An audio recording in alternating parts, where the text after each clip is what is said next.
يا سيد الجو ده، يا سيد الجو مولع نار ليه كده يا سيد؟ ولع نار ايه يا ابني؟ احنا لسه شفنا حاجة يا رجب، لسه شهر 7 و8 هيخلينا نسيح خالص. طب انا مش هستحمل الجو ده يا سيد، يلا بينا نطلع مصيف بقى ونروح اي بحر يا سيد.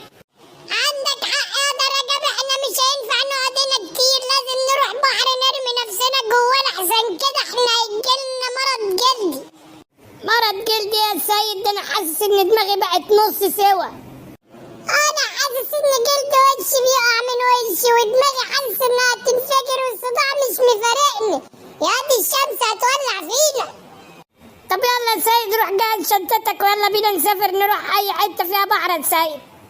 هي سهلة كده يا رجب، جهز شنطتك وخلاص، مش لازم فلوس، ده احنا الاتنين كحيانين، نروح نسافر فين طيب؟ يا عم حتى نرمي نفسنا في النيل. مين يا رجب؟ انت الشمس كانت مخك؟